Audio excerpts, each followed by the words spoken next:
Denduluru MLA ప్రభుత్వ whip Chintamaneni Prabhakar మరోసారి రెచ్చిపోయారు. కృష్ణా జిల్లా ముస్నూరు తహసీల్దార్ వనజాక్షిపై దౌర్జన్యం, ఆటపాక పక్షుల కేంద్రం వద్ద అటవీ శాఖ అధికారిపై దాడి, ఐసీడీఎస్ అధికారులకు బెదిరింపులు, ఏలూరు టూ టౌన్ పోలీస్ స్టేషన్పై దాడి చేసినంత పనిచేసి నిందితులను బయటికి తీసుకువెళ్లిపోవడం, అంగన్వాడీ కార్యకర్తలను దుర్భాషలాడడం, కానిస్టేబుల్ మధును చితకొట్టడం, అటవీ శాఖ అధికారిని బలవంతంగా సెలవుపై పంపడం, కొల్లేరు వివాదాస్పద భూముల్లో చేపలు పట్టే అంశంలో జిల్లా ఎస్పీపైనే నోరు పారేసుకోవడం, ఇలా ప్రభాకర్పై ఎన్నో వివాదాలు ఉన్నాయి.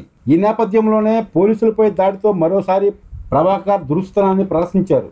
పశ్చిమ గోదావరి జిల్లా గుండుగొలను జంక్షన్లో ట్రాఫిక్ మళ్లింపు విధులు నిర్వర్తిస్తున్న కొవ్వూరు ఏఎస్ఐ సిపిఓలపై దాడి చేశారు. బాధితులు దెందులూరు పోలీస్ స్టేషన్లో ఫిర్యాదు చేశారు.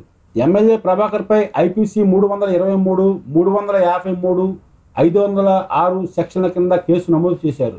ఈ సంఘటనకు సంబంధించి వివరాలు ఇలా ఉన్నాయి. దేవరపల్లి గ్రామంలో అమ్మవారి జాతర ఘనంగా నిర్వహిస్తున్నారు. ఈ జాతరకు జిల్లా నలుమూలల నుంచి వేలాది మంది భక్తులు హాజరవుతారు.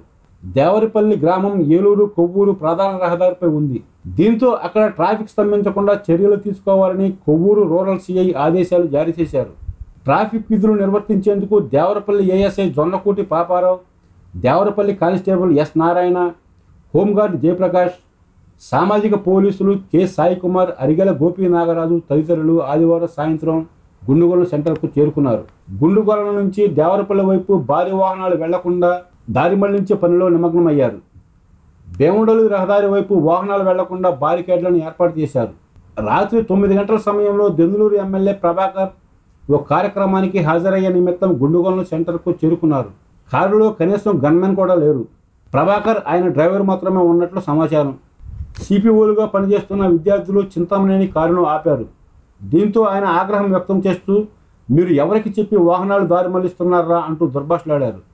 ఇంతలో ఏఎస్ఐ అక్కడ చేరుకున్నారు. సార్, దేవరపల్లి వద్ద అమ్మవారి జాతర సందర్భంగా ట్రాఫిక్ సమస్యలు రాకుండా పై అధికారుల ఆదేశాల మేరకు దారి మళ్లిస్తున్నాం అని ఎమ్మెల్యేకు వివరించే ప్రయత్నం చేశారు. దీంతో మరింత రెచ్చిపోయిన ప్రభాకర్ అక్కడ ట్రాఫిక్ మళ్లింపు కోసం ఏర్పాట్లు చేసిన బారికేడ్లను తోసివేసి బీభత్సం సృష్టించారు. ఇక్కడ నుంచి మీరు వెంటనే వెళ్లిపోండని అరుస్తూ ఏఎస్ఐతో పాటు సిపిఓలు గోపీ నాగరాజు, నాగసాయి కుమారులపై చేయి చేసుకుని వెళ్లిపోయారు. అందరినీ బూతులు తిట్టారు. దీంతో పోలీసులు అక్కడి నుంచి వెళ్లిపోయి దెందులూరు స్టేషన్లో ఫిర్యాదు చేశారు. చింతమనేని ప్రభాకర్పై ఏలూరు స్టేషన్లో రౌడీ షీట్తో పాటు దాదాపు 30కి పైగా కేసులున్నాయి. ఇప్పుడు ఆ జాబితాలో కొత్తగా మరో కేసు చేరింది.